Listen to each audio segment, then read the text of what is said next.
Bienvenue. Good evening, everyone. My name is Sean Wilson. I'm the Artistic Director of the Ottawa International Writers Festival.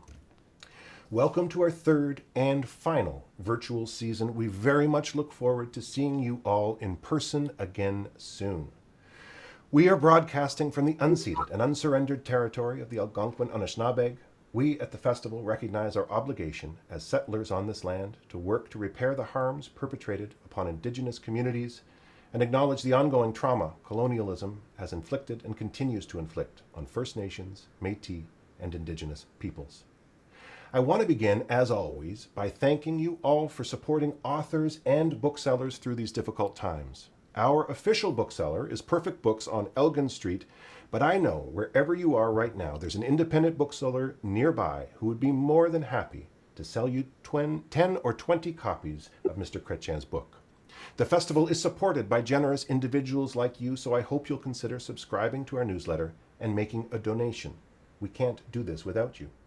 There's still lots to come this season. I hope you'll join us tomorrow for Alan Neal in conversation with Terry O'Reilly, and Friday's podcast spotlights Amitava Kumar and his amazing new novel, A Time Outside This Time. I want to thank the Ottawa Public Library, the Government of Canada, the Government of Ontario, the City of Ottawa, the Ontario Arts Council, the Canada Council for the Arts, Carleton University, and CBC for their ongoing support. Our host tonight is Mark Sutcliffe. Mark is an award-winning writer, author, broadcaster, and media executive, and is the host of CPAC's Today in Politics podcast, as well as his latest offering, Digging Deep. Please give a warm virtual welcome to our host this evening, Mark Sutcliffe. Thank you, Sean, and it's so good to be with all of you tonight. Thank you for joining us. And normally at this point, I'd provide a long introduction of our guest for an event like this, but of course, this guest needs no introduction. You all know who he is, the 20th Prime Minister of Canada, and the author of the second volume of My Stories, My Times, Jean Chrétien. Monsieur Chrétien, welcome. It's a pleasure to be with you tonight.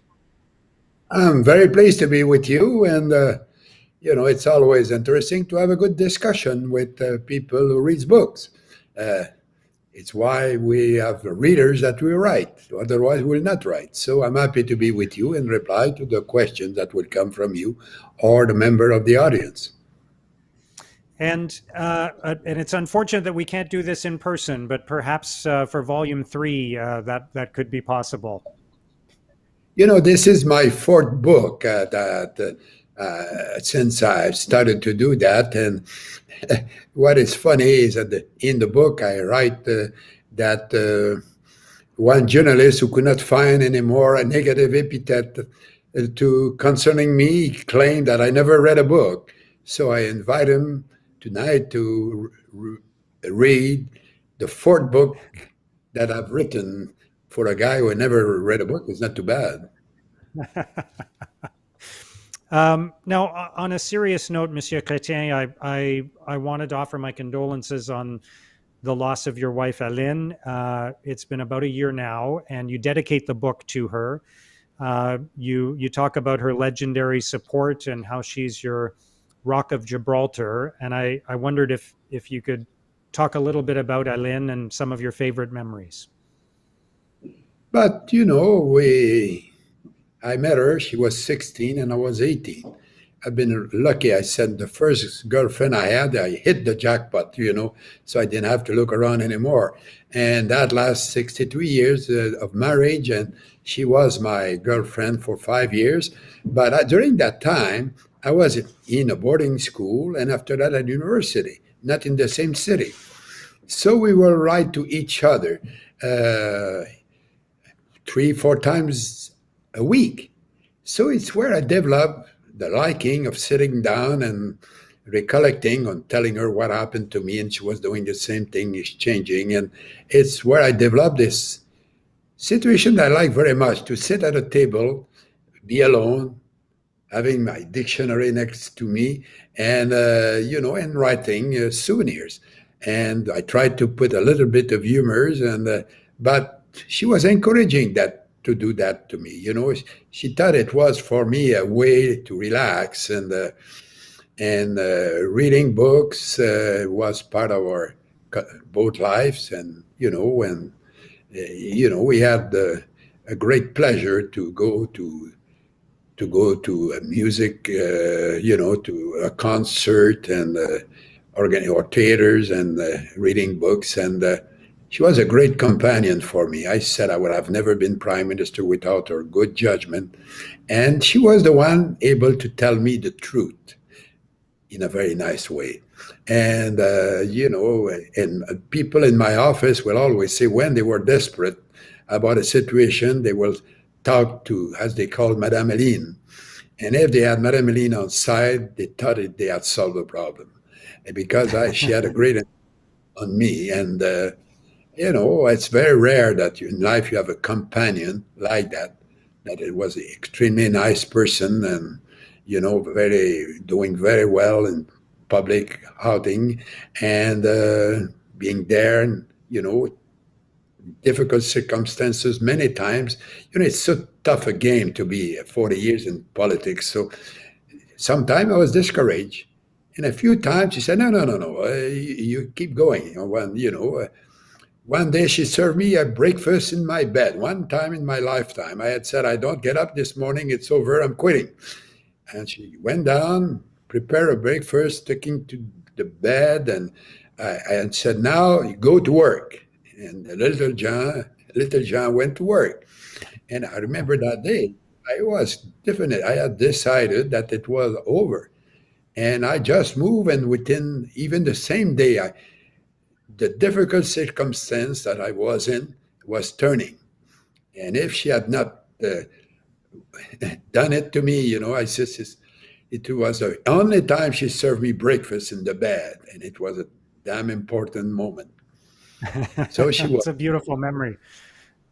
Yes, it's for me, it's completely different life, but I was very lucky that she was with me that long, and she left us too early.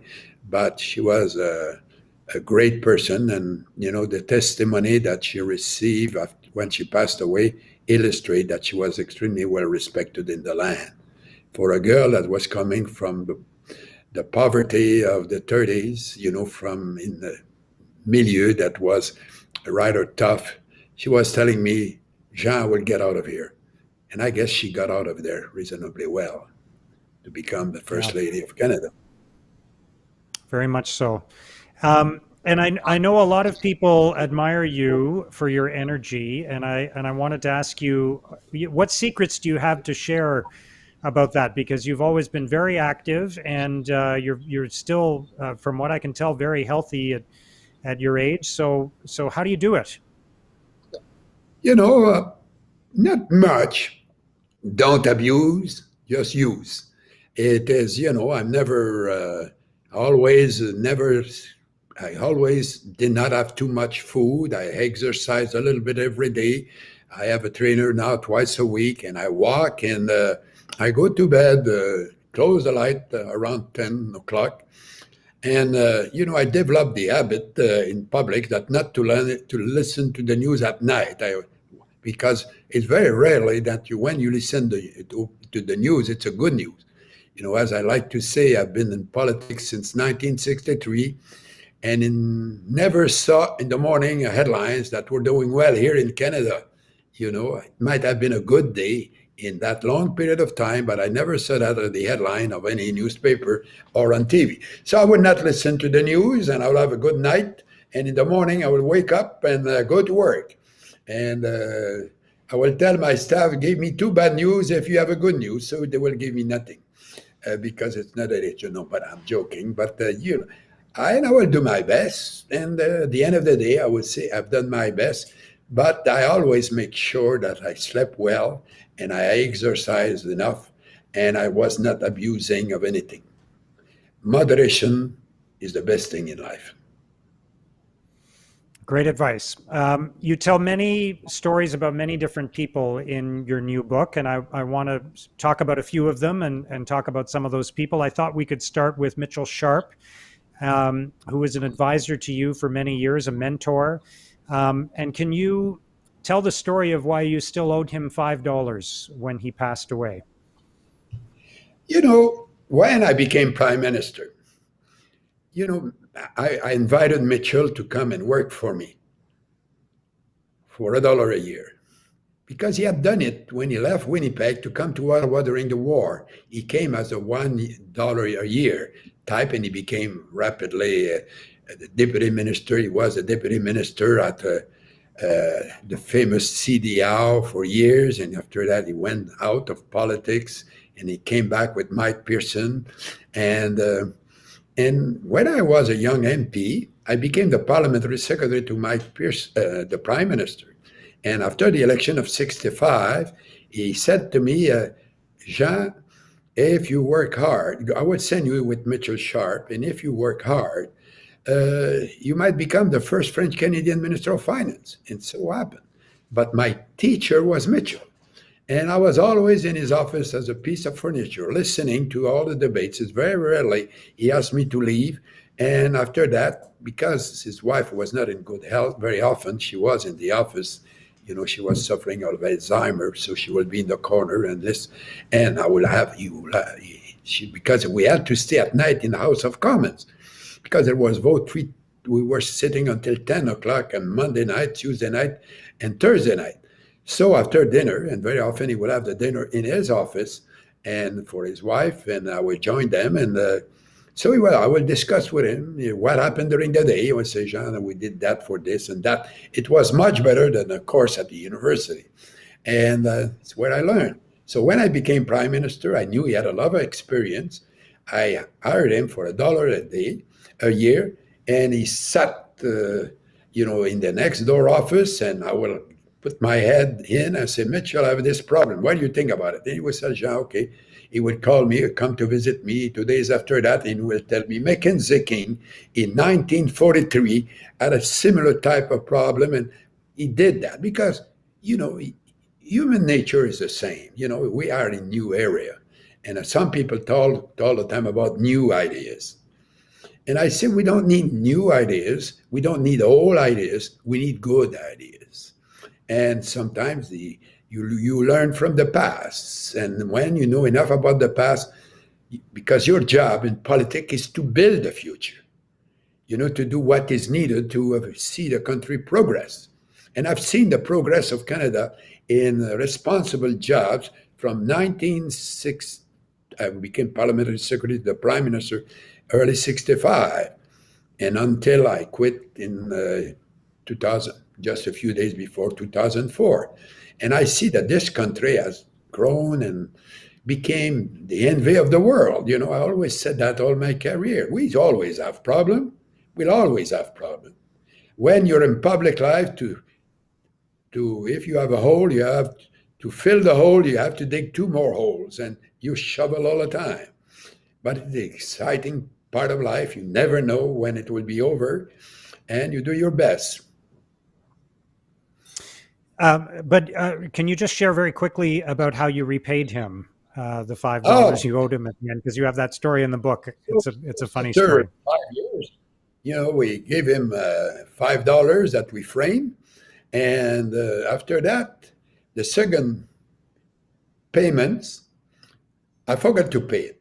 I left at my 10 years after I was a prime minister, a bit more than 10 years, and I forgot about it. And when he passed away a few months later, his son, Noel, said to me, my father told me that you didn't pay the last $5. And I was in the funeral home. I said, really? Oh, yeah. So I picked up my checkbook and I wrote a check of $5, Mitchell Sharp. And I wrote at the bottom, last payment. And I went to the tombs and I put the check in his pocket there. Everybody smiled, and Mitchell would have enjoyed that very much. And Noel said, can I keep it? So it cost me nothing, but I guess he never used it. And, and he was a great guy, a public servant of first class. He was like Mike Pearson, who had been Deputy Minister of Foreign Affairs and before he entered politics. So they were, for me, great mentors, and they helped me to be what I've been. And of course, you've commented, and there have been lots of reports about what you wrote in the book, that the current government and the current prime minister have not turned to people like you for a lot of advice, and have talked about doing politics differently and it being a new chapter and not really turning to the old guard. Do you think that that was a mistake on their part, particularly when they took office in 2015? I did it differently. When I became prime minister, I had been minister with his father, Pierre, for 15 years. We were sworn in the cabinet the same day, and 6th of April, 1967. And, so I knew him well. So when I quit, I said to well, I will call you, can I? And he said, Jean, I will tell you one thing. You're a different person than I. So you will do it differently than I did it. But I know you. I know you have the right values, and I'm very confident that you will do well. And I was consulting him much more frequently, but not that often. He had a good habit. Whenever he would come to Ottawa, he would come and have lunch or a dinner with me. We would be alone. Of course, we were discussing the problems. But, I had a lot of experience when I had been in the cabinet 20 years before I became prime minister. So, and I've been in 8 or 9 departments. So I knew pretty much the job, and I did not bother him. But I always had good discussion when he would come about what was going on. But he was very nice. He never... A few times he told me that he was not in agreement with what I was doing, and it's normal. We cannot agree on everything, but he was extremely nice to me and very supportive. It's what I do for Justin too. He's doing it this way. I would not do it. Everybody knows that would be very different because they know me.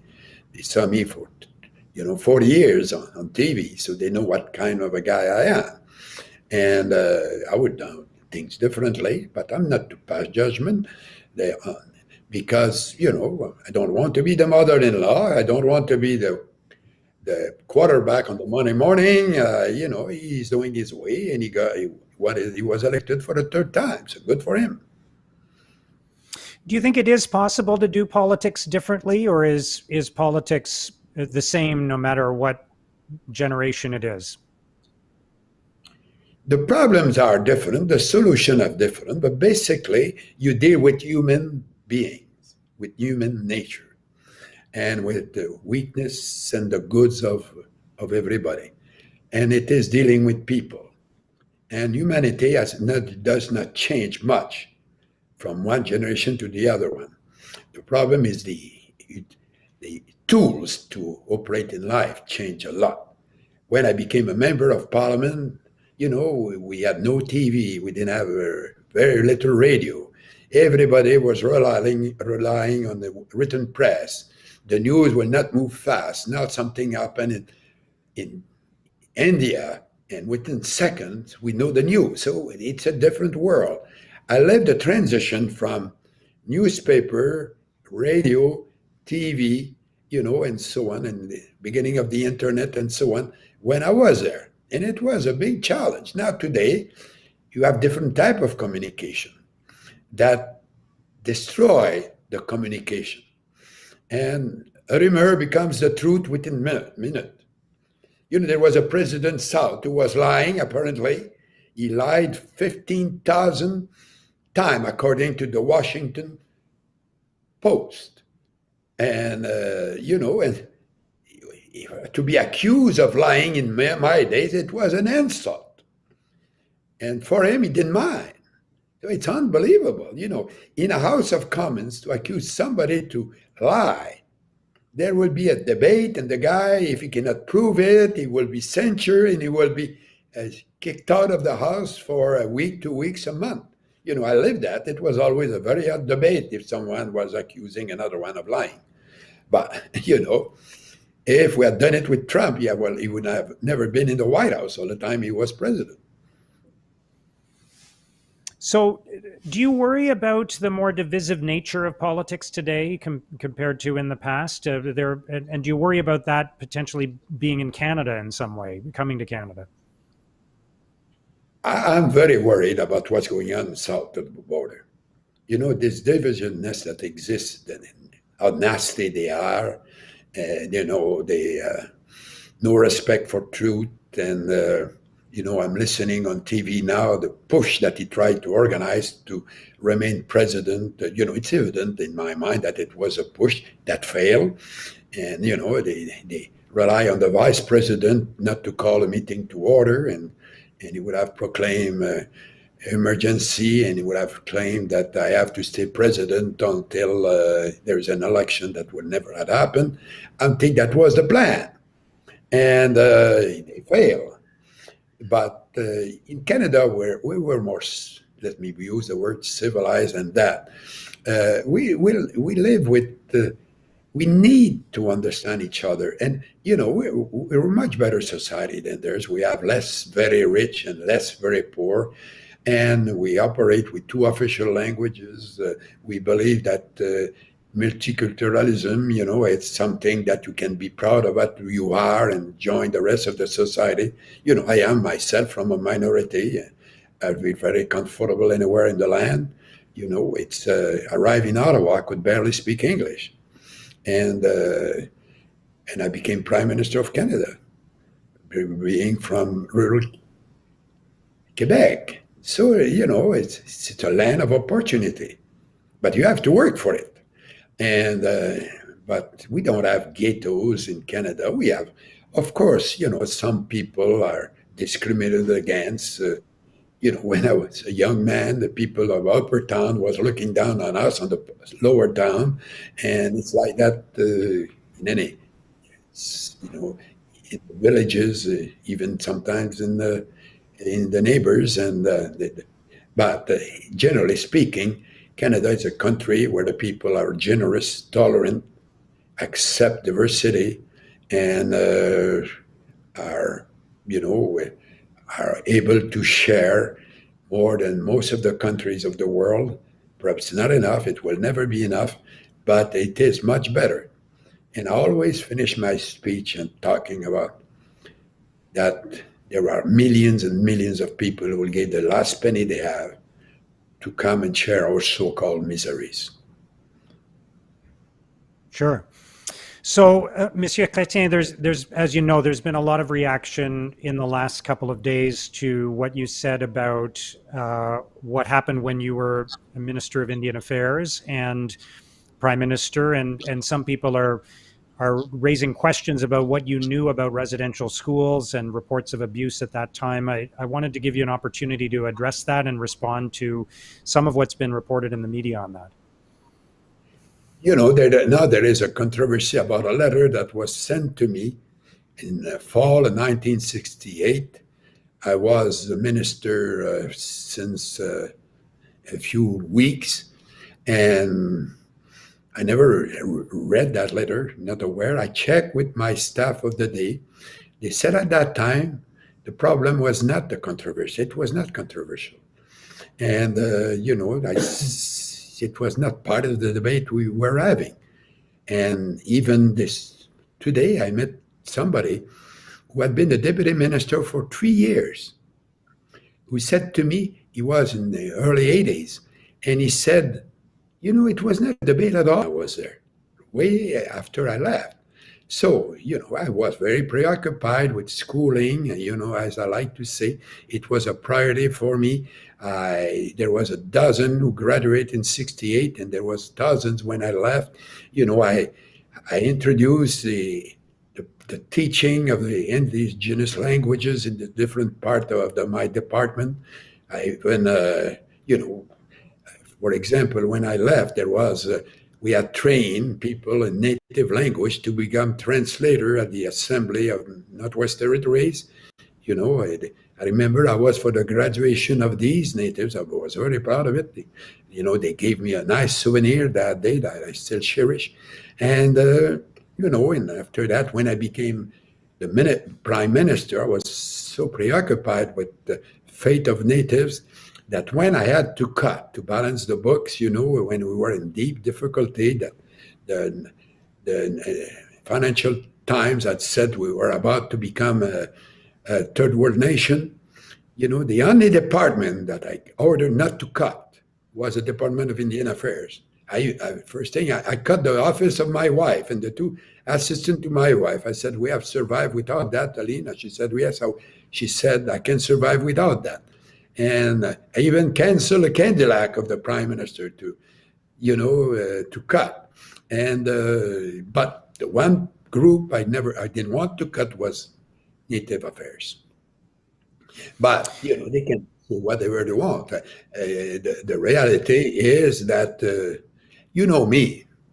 If I had known about the problem, I would have moved right away. I've done it all my life. I've never been seen as a lazy guy who was not attentive to his work. I was in the cabinet for 20 years before I became prime minister. So if I had been a negligent person, I would not have survived. I did my best, and I tell the truth. How did you feel when you heard, this is long after you were prime minister now, but just as a Canadian and as somebody who had served in office for so long, how did you feel when you heard about the discovery of bodies in former residential school sites and heard about, we're all learning more and more about some of the atrocities that have happened. How has that made you feel? But I was surprised because I didn't know anything about it. And I've been a minister. I traveled the land every week. I was meeting Indian chief and all. And, in fact, I traveled so much that after 4 years, the prime minister wanted to move, to give me a break. He said, you're working too hard. He wanted to move me. And he called me the day, he offered me a promotion. And the day after he called me and he said to me that the Indian chiefs don't want to lose you. So when I met them, I said, why you want to keep me? You gave me hell all the time and you want to keep me. And, they wanted to keep me. They said, in a very funny way, they said, we prefer to deal with the devil we know than the devil we don't know.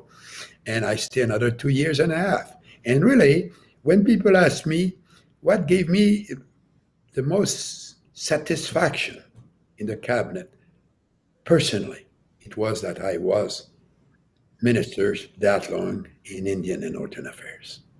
And I was sad. It is a reality, and it is a problem everywhere in the world. I've been traveling, looking at the problem of Native people in Australia, in New Zealand, in Mexico, in the United States. I think the treatment of the Native in the United States, they send the army there to settle that. We never done it in Canada. But, we made mistakes and we're sorry, but we have to learn from the mistake to build the future.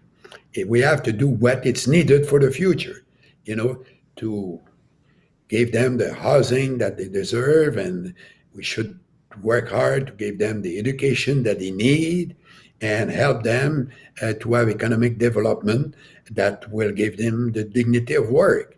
And it's difficult because sometimes they live in very isolated areas where there is no resources, and the notion that they can't go trapping again, it's not a way of living anymore, because some of the protesters of today are the one who campaign telling the people not to buy fur. So the trapping was collecting of fur, but they need a market to sell it. So, but it is past. We have to look at the future. I cannot, and you cannot, and nobody can rewrite history. But we have to learn from history to build a future that is make us even a better country. You devote 2 chapters of your book to the Meng Wanzhou situation that was recently concluded, of course. How would you have handled that situation? You talk about it being more of a political problem than a judicial problem. So what would your approach have been? It was not a question of law. You saw a big letter by a lot of prominent lawyers, ministers, former Minister of Justice, Judge of the Supreme Court, and so on, who said that it was a political problem. The proof of that is, you remember right at the beginning, in one of the famous tweets of President Trump, he said, if you solve our commercial problems, we'll let go of the girl. You remember that? So she was a pawn in the mind of the Americans under trade difficulties with China. And under the extradition law, even if the court had decided that she can be extradited, we will not move in Canada unless the Minister of Justice says yes. And in the proceeding, it's clear in the Act that any time in the proceeding, if the government and the Minister of Justice come to the conclusion that it is against the interests of the nation to proceed, he can stop the proceeding. That was my view because I had been Minister of Justice and Prime Minister, and I knew that. But they had decided that the government, and I don't understand the lawyers who were giving them the advice, it was not the question of rule of law. Because the rule of law, yes, when they are in court, is the rule of law. But even the judgment cannot be implemented without the approval of the Minister of Justice, who could interrupt the proceeding anytime during that. So I would have, it was very simple for me, a kind of exchange of prisoner. We could have declared that she was a spy. She's no more a spy than our two guys who were spy there. But we could have exchanged spies, and everybody will have known it's not true. And it's the two guys were not liberated because they were sick, because they wanted to liberate them, but they had to save face. And it's a reality. It's complicated, international relations and trade difficulties and respect of the law and so on. It's a complex job. I've been in that business for 40 years, and I've always done my best. And on that, I thought that, these two Canadians who had been in jail for 3 years, always felt sorry for them because I knew that it could have been solved earlier. But in the judgment of the government and the Minister of Justice of the time, they were not doing that. They didn't want to intervene. And the guys didn't sleep with the light closed for 3 years. I felt sorry for them. I think it's fair to say your government and you as Prime Minister had a good relationship with China, and at times a friendly relationship. You led some trade missions, some Team Canada missions to China. What do you think our relationship with China should be going forward? And is there a risk of being too close to China given some of the human rights abuses of the Chinese government? But, the way that they run their government, and they have a communist party. They don't have our democracy. I always raise the question of human rights, and they will listen to me, and they will say, thank you. And I made a speech one day in Beijing in public at the university with Chinese and Canadian cameramen on human rights, asking questions and replying to questions. I was the first foreign leaders to do that. I did the same thing in Shanghai with the Association of the Judges of China, on human rights. I was not. But, they will give me their stories that I did not agree. But there's sometimes, like one day, when President Jen Zemin came here, I said, you will talk to the Canadian press. We're going to a press conference. He never done it before outside of China.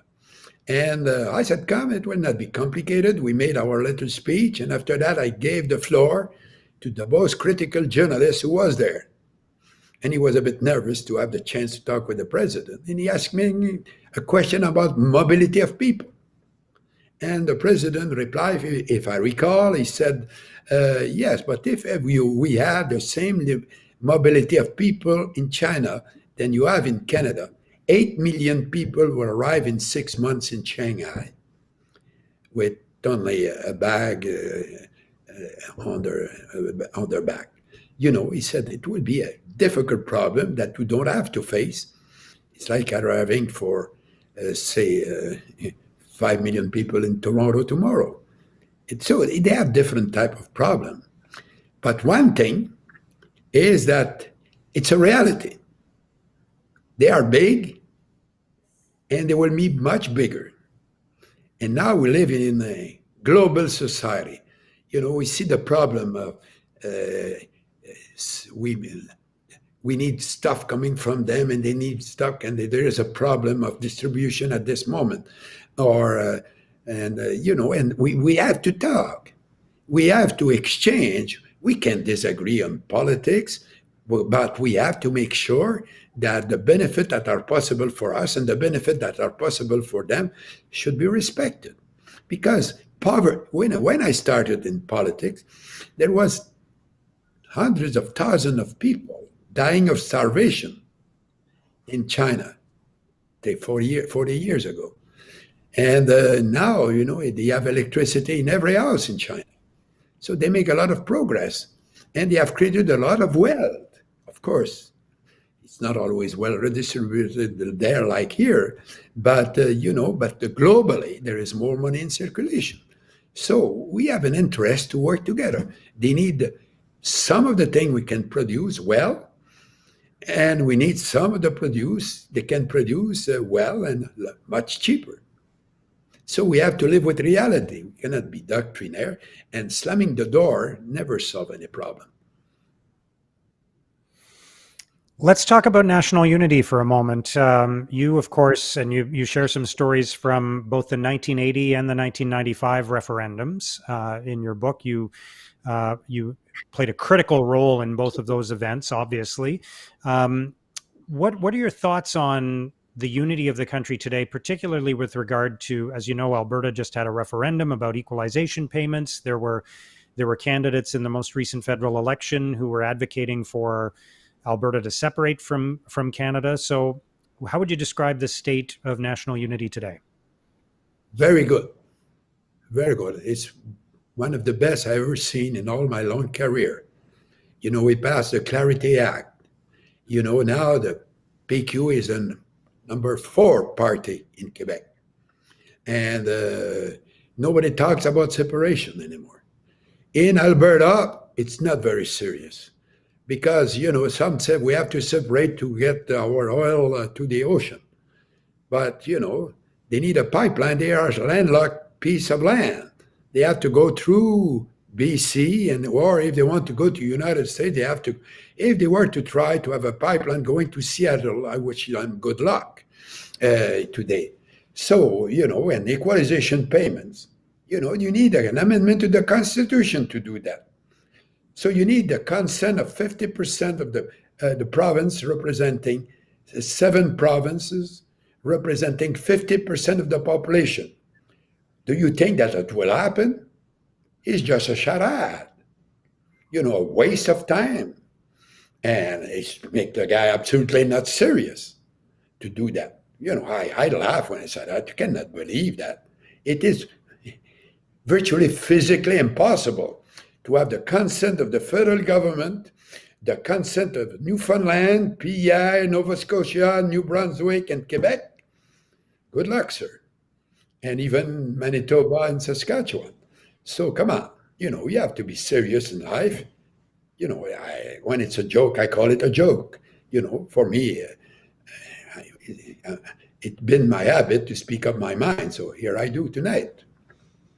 Because we don't have to make, it's when you play a ridiculous game like that, you destroy the credibility of the public sector. I thought I could, there's so many different people you write about in the book, and I thought I could introduce a few of them and you could tell a story or two about each of them. Maybe starting with Queen Elizabeth, with whom you had a long relationship. Of course, I met her in 1967. Perhaps you were not born, I'm not sure. And I was a year away from being born. And, and I had a great, when came the Centennial and Expo, I had the occasion to be with them at that time. And I remember the first time I met Prince Philip, I said, "You speak very good French for an Englishman." He said, "I'm not an Englishman, young man." And I was speaking French before you were born, so I shut up. It was, and after that, in 1970, as Minister of Indian and Northern Affairs, it was a centennial of the Northwest Territories. And Aline and I, we were hosting them in the north for 4 or 5 days. And we were traveling in 2 different Twin Otters, going from one Eskimo village to another one. And I was in the first plane with the Queen and Prince Philip, and Aline was in the other plane with Prince Charles and Princess Anne. And when I was with the Queen, she was using the occasion to practice her French. And she had an air marshal with her who spoke perfect French. So we were speaking French together, and we had she can smile. She's a very nice person, and I make the joke that she preferred to speak in French with me because she could not stand my English. And she is a very nice person, and she gave me the honor of being the Order of Merit, only the 4th one since 1902. And in the film that you saw, the program, The Crown, when she gave the Order of Merit to Margaret Thatcher, she told her in the program that it is the only order that it is me alone who is involved in that. Apparently, we are our personal choice. So I was the first one in 50 years. So anyway, I was very honored and to receive this great reward from Her Majesty. It's a great honor and a rare one. Let's talk about some of the U.S. presidents that you interacted with, beginning with Bill Clinton. He was very nice. He's a nice person. He feel your pain. He is. He wants to convince you all the time. He is very keen to argue, to convince that he is right, and he loved a dialogue. He loved that type of thing, and he's a very pleasant company. So is Hillary. Some people always claim that she's cold, and I don't think so. She is. I was very often sitting next to her, and she for in all the meeting of the spouses of head of state, she was very often with Aline, and they became quite friendly. You remember she came to skate on the canal with Aline one day when they visited Ottawa, and she's a very nice couple. But I was comfortable with him. I still see him. He comes every year now in Canada in August. He's a friend of the writer Louise Penny, and when he comes in the Eastern Township, I visit with them. I play golf with him, and when it was this year was on the Saturday night, it was his birthday, and I sat between him and Hillary, and they come with a bunch of their friends from the United States, and they enjoy to be in Canada, in the area where Louise Penny is writing a great novel about, Detective Gamache, that has become very well known in the United States. And how was your relationship with George W. Bush, President Bush, who was, of course, became president later in your career as prime minister, and if, a lot of people will draw attention to the fact that you didn't support the war in Iraq, but you obviously worked on a lot of other things with him. So how would you describe that relationship? He is a very pleasant chap, and it's easy to deal with him. He has strong views and he does not discuss. So we agree to disagree. And after that, we start to talk about baseball and football. He was not the unpleasant person. And I talked to him one day. We were in Toronto about a year ago, and we were both guests to make a speech, I think 2 years ago. And we had, we spent about 45 minutes together. We had a great conversation. Both of us, we were talking about Donald Trump. So we agreed on that. There was no difference of view. And it was, and on his way back in the plane, he wrote me the most beautiful handwritten letter. And I was visiting, I went to Texas not long ago, and I went to visit his library, and he's doing paintings now. There was a series Yeah. of his paintings on the wall there, and I wrote. It wasn't there, but I left a message, handwritten message on his deck. I said, I never knew that you were an artist. Perhaps he will reply to me that I never knew you wrote books. That's why I'm here tonight. And yeah. So tell me about your relationship. I know you mentioned in the book that you were reading a book about British prime ministers that covered roughly the period of time that you were in politics. So tell me about your relationships with some of those prime ministers. Your time, of course, overlapped with Tony Blair, and you dealt with his successor as well, Gordon Brown. So tell me about those experiences. I'm not sure. I knew him when he was a chancellor, but the first one, with John Major. And John Major was a very pleasant chap. He almost became a Canadian. His father was working in it's amazing, but he was working in a circus. And, and life was tough, and they contemplate to immigrate to Canada. So John told me. And I remember when we had the G7 or G8 meeting in Halifax in 1995, there was a worker at the, we had invited the Cirque du Soleil, and one worker at the Cirque was the son of the buddy of Major's father. When the father of a Major was in the circus, his buddy was a father of this guy, was still in the business. And he asked me to meet John Major. And it was a very moving moment to see a person who remained in the business of moving around in circus, and that meeting the prime minister of his country, John Major, knowing that their fathers were the best friends. And I always had very good relation with him. And of course, Tony Blair, as I wrote, I thought that he made a big mistake on the war in Iraq, and he paid a hell of a price for that. And in a way, it's unfair, because he had modernized very much the Labour Party. He had won 3 government, and he had given a youthful image to his country. And I concluded that he made a mistake, but everybody makes mistake, and he should not have been treated that way. That is my views. And I talk with him, not very often, but it's tough, and I read that book about all the prime ministers of Great Britain who were starting with Wilson and finishing with May.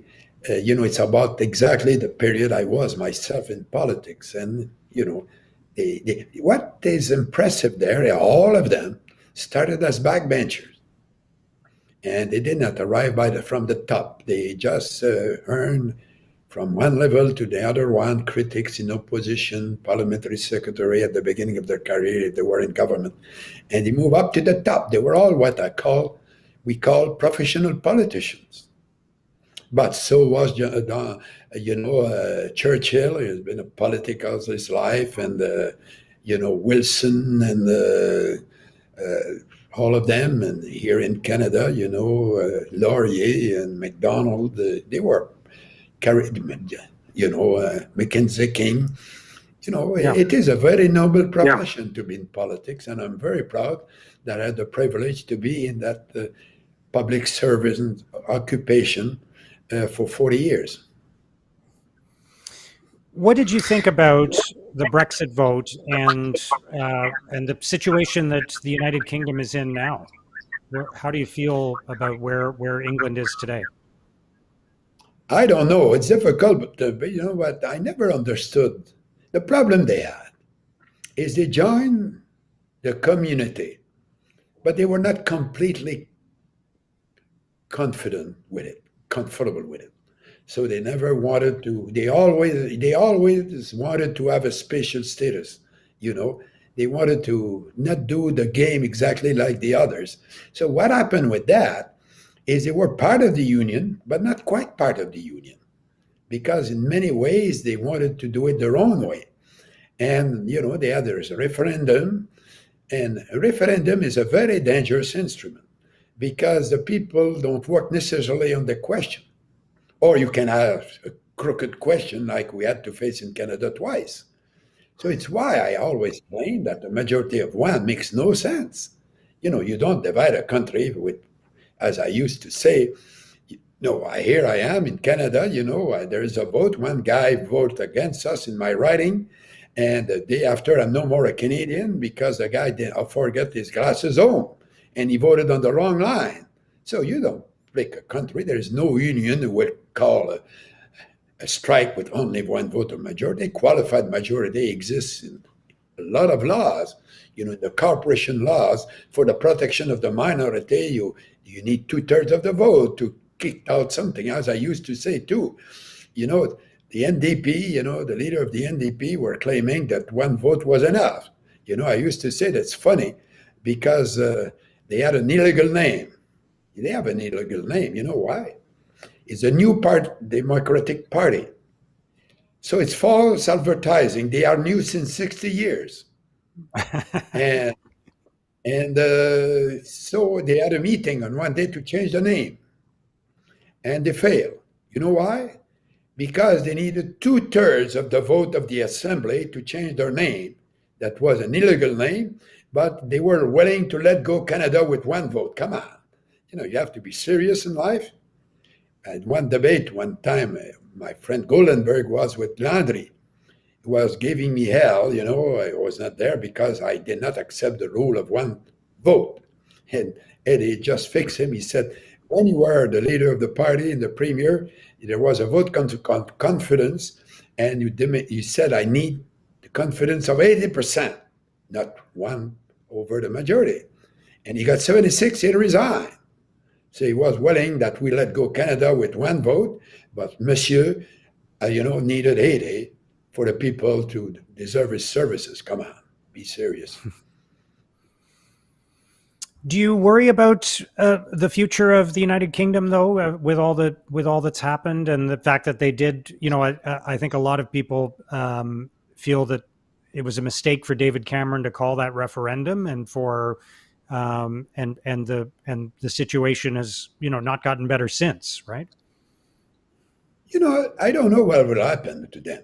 They developed in the last 40 years a lot of close relation with all the countries of Europe. I don't know what will be the future.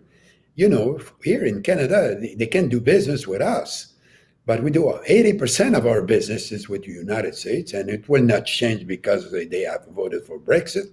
The Commonwealth exists, but the economic relation of the Commonwealth have completely disappeared. And so they are in a kind of, my view is, I don't know, they took a chance. And I thought that I was disappointed because I thought they were a big contributor to Europe. And now we'll have two superpowers coming together now, China and the United States. And we need a third voice. And the third voice will necessarily has to be Europe. But now Europe had been weakened with the departure of Great Britain. So in the global situation, I don't think it was a good thing for the world stability and economic progress. But I can be mistaken, and the view of one politician in retirement. Is there something that you still wish for or hope for our country, for Canada? Is there something that you still sort of aspire to see happen in this country? We have to improve somewhat. We have to maintain the great mentality that we have in Canada. This ability to live together with respect for each other, sharing,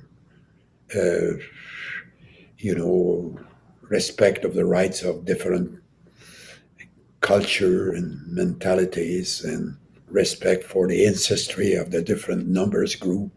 We have people from all around the world, and we live in peace.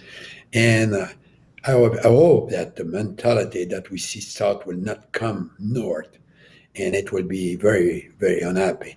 We have been a country of moderation all along. Despite we're not a country of radicals. The people, generally speaking, they want to be moderate. We have nuances there. Some people think the government is spending too much. Others think the government is not spending enough. But there is a reality hitting anybody there. The economic forces dictate what to do and not to do. And if you make a big mistake, you pay a hell of a price when the election comes. And here we have the tradition of having election, sometimes perhaps too often minority governments, but we have change of government, always very peaceful. Nobody think of a coup to take over. We respect the democratic process. Nobody can give a lot of money to politics. Nobody can give more than $1,500. The banks cannot give any money. The individual, the richest person cannot give more than $1,500. And there is this system in the United States, that they can give money to a group. There's no limit, and no limit to spend either. But here in Canada, we have a spending limit. When come the campaign, you cannot start spending before a few days, and you have to stop a few days before at the end. So spending for electoral purposes is less than 30 days in Canada, while they spend money years after years for all the election in the United States. And to become a candidate to be president, they have to raise $2 or $3 billion. The last election I had in 2000, for me and all my candidates, we needed less money than for Hillary Clinton to be elected as senator in the state of New York. She spent more money than I had to spend with all my candidates in the 265 ridings of the day. So I think that we have a much more solid democracy here than anywhere else. But nothing is perfect. There's always room for improvements. Yeah. And I know you touched on this a little bit in the book, but, there have been calls for changes to our voting system for proportional representation, ranked ballots. Do you see any appeal in that, or would you stick with the system we have now? I know you might be a little bit biased because it worked in your favor a few times. No, it's not that. Is John Bolger, who was a prime minister of New Zealand, is the one who introduced that. And he said to me, it's the biggest mistake I ever made. He said, now the people who he told me, and the last time I talked with him about it, he said the people who used to be elected, now they prefer to be on the list of the party so they don't have to campaign. It's a nice way to get to Parliament without having to go to the door and ask for the support and shake hands with people. It's the dream of every teacher in political science, how to get there without having to get the votes. So for me, I prefer that the people go there. We don't have majorities, but it is the same situation for every candidate. If the government, the members have been elected with 40, the opposition, the same thing. If you have a preoccupation of being a guy speaking for everybody, the French has a better model because they have 2 rounds of ballots. So everybody runs, and at the end of the first election, those who have 50%, they are elected. Those who have not 50%, the 2 best have a reprise 2 weeks later. And now the party have to negotiate, and the candidate have to adjust and so on. And at the end of the election, they have everybody with 50% of the votes. And that's created a situation of great political stability in France, because in the old days, they were changing government all the time. And I think I wrote in the book the joke, Maurice Duplessis. He was with Pierre Mendès France in Quebec City, and at one time Duplessis who was not shy, said to Pierre Mendès France, "Do you realize we're talking since an hour?" And Pierre Mendès France said, "Yes, but how come you're asking me this question?" And Duplessis said, "Because I don't know if you're still prime minister." So, it was very unpleasant. Or he wanted to be funny, of course, but it was very terrible. And when when you look at that in countries where instability, I know Italy. In 10 years, I must have met 6 or 7 prime ministers. And, in other situations, the same thing. They have the same difficulty in Japan. But in Japan is turnover within the party, not in the general election. So it's better to have stability. Our system gave us stability. Last question, Monsieur Chrétien. We're almost out of time, but I wanted to ask you, when you go through the exercise of sitting down and writing, and I know you do it with a pen and paper, not with a computer or a typewriter. When you go through that exercise and reflect on your career, what are some of the thoughts and emotions that come to mind for you as you look back on a long career in public life and politics and international relations and the opportunity that you've had to meet so many different people? What emotions does that bring out in you? In a way, it's pleasant because I'm alone. One thing that occurred is I'm a lawyer. I'm still practicing, and I had to come from Ottawa to Montreal every week, and I cannot read in a car. And I'm at my age, I'm being driven. So I sat in the back, and it was a time I will reflect about what I will write the next week. And I think about a subject. Sometime you can see in my book, actuality dictate to me, why don't you write about it? So I write it in my head for one trip or the other, and suddenly the story is clear.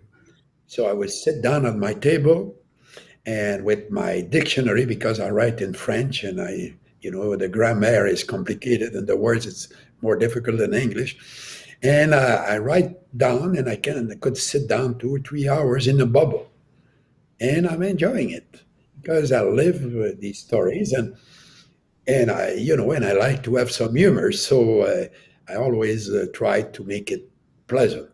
And I've done it because one of my grandson, one day, he was making the joke. He said, when Grandpapa will be old, we'll invite guests to come home, and we will sit down there in the living room, and we'll serve them a drink.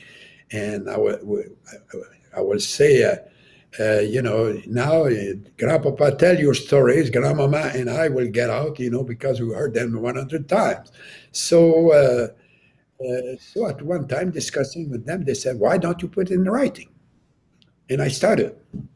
And it is my 4th book, and I don't know if I'll write another one, but some days I'm tempted because it's peace when you do that.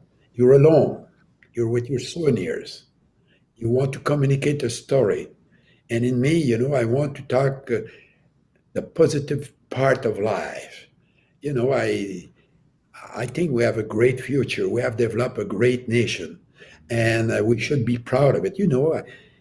All my life, I finish all my speeches in telling how great is Canada and finishing Vive le Canada, because I travel the world, and whenever I would come back here, touching the ground, I would say I'm the luckiest leader in the world.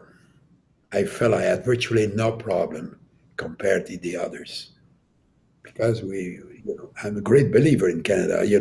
I told that I had some people hated me in my province because I was too much of a Canadian, but it was what I believe. And if I can tell that to younger generation, I hope it's a contribution, because I always did my best. At the end of the day, it's what I said, I've done my best. And I used to say this, that, politics is like skating on thin ice. You never know when there will be a hole that will gobble you up and it will disappear forever if you make a terrible mistake. And at the end of the day, I would say to myself, I survived one more day. And I would start again the day after, one another day. And I was, I survived more than 13,333 days in public life. And I'm happy with it, and I feel good with it. And if I can make a contribution, I will be delighted to do that. Now I write for my pleasure, and another pleasure is I think that some people are happy to read the books and learn from it. And that is very satisfying. I think that's a great place to wrap up. Monsieur Chrétien, thank you so much. It's been a pleasure. Bonsoir, ça me fait grand plaisir de vous parler, jeune homme, et tous les gens qui m'écoutent. À la prochaine. To the next time. Thank you very much. À la prochaine. Once again, thank you to Jean Chrétien for being our guest. The book is My Stories, My Times, Volume 2. Thank you for joining us tonight. My pleasure. Thank you very much. And have a good read. You did, but not the others.